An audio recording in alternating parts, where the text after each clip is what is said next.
हम आपको यूपीएससी और दूसरे एग्जाम्स के टॉपर की सक्सेस स्टोरीज और उनके संघर्ष की कहानियां तो सुनाते ही रहते हैं, लेकिन आज हम जिसकी कहानी आपको सुनाने वाले हैं वो कोई यूपीएससी या फिर किसी और एग्जाम का टॉपर नहीं है, बल्कि एशियन गेम्स का टॉपर है। जी हाँ, मैं बात कर रही हूँ राम बाबू की। राम बाबू ने रेस वॉक इवेंट में मेडल हासिल कर एक नया रिकॉर्ड बना दिया है। लेकिन राम बाबू हमेशा से ही ऐसे नहीं थे। इससे पहले उन्होंने मनरेगा में मजदूरी भी की है और एक बार तो वेटर का काम भी किया है।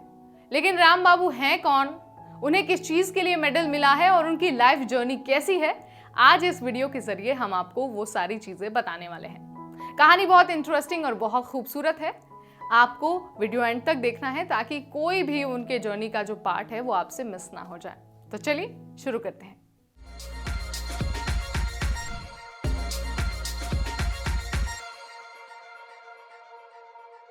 एशियन गेम्स में 35 किलोमीटर रेस वॉकिंग में राम बाबू और मंजू की जोड़ी ने मिक्स टीम कंपटीशन में कांसे यानी कि ब्रॉन्ज पदक जीता है।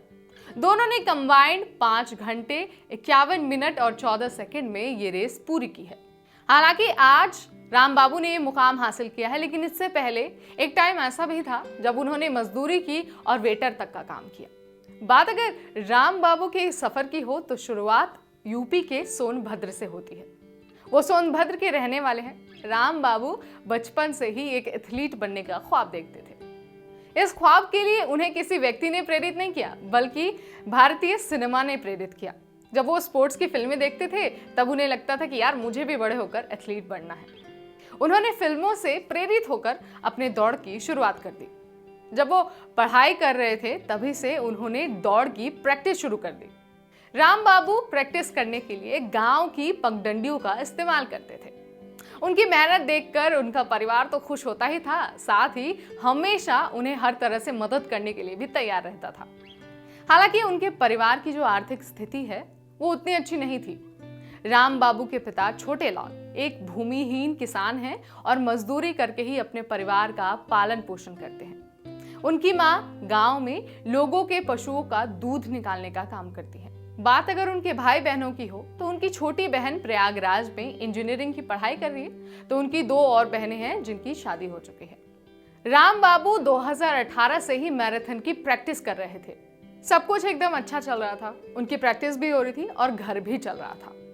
लेकिन 2018 में कुछ ऐसा हुआ कि उनके सपने मानो टूट से गए।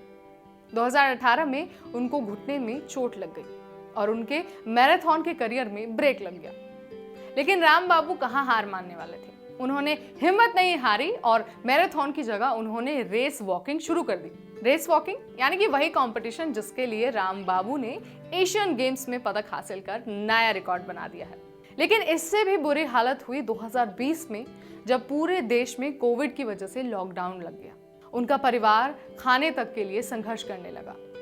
राम बाबू को भी सब कुछ छोड़कर गाँव लौटना पड़ा। उन्होंने परिवार का पालन पोषण करने के लिए मनरेगा के तहत मजदूरी भी शुरू कर दी और मिट्टी खोदने का काम किया। लेकिन उनकी प्रैक्टिस और उनके लगन में कभी भी रुकावट नहीं आई। हालांकि अब वो सेना में हवलदार बन गए हैं और उनके परिवार की आर्थिक स्थिति में सुधार आ रहा है। लेकिन राम बाबू की उड़ान अभी और लंबी है। वो प्रैक्टिस करने के लिए पुणे चले गए हैं। बात अगर एशियन गेम्स के अलावा और दूसरी उपलब्धियों की हो, उन्होंने गुजरात में आयोजित हुए राष्ट्रीय खेल में 35 किलोमीटर पैदल चाल यानी कि रेस वॉकिंग में गोल्ड मेडल जीता था। वहीं रांची में आयोजित हुए राष्ट्रीय पैदल चाल प्रतियोगिता में उन्हें पहला स्थान मिला था। बात अगर स्लोवाकिया में इंटरनेशनल पैदल चाल प्रतियोगिता की हो, इसमें भी वो विजेता बनकर उभरे थे। राम बाबू की कहानी हमें ये बताती है कि भले ही आपकी जर्नी में कितनी भी तकलीफें क्यों ना आ जाए, आपको नए सिरे से शुरुआत करनी है, तैयारी करनी है और बस अपने लक्ष्य की ओर बढ़ते रहना है। आपको राम बाबू की कहानी कैसी लगी, आप हमें कमेंट सेक्शन के जरिए जरूर बताएं। इस वीडियो में इतना ही। अगली बार हम फिर आपके सामने आएंगे संघर्ष और सफलता की ऐसी ही एक धमाकेदार कहानी के साथ। तब तक मुझे यानी नेहा को दीजिए इजाजत। Stay tune to NBT take.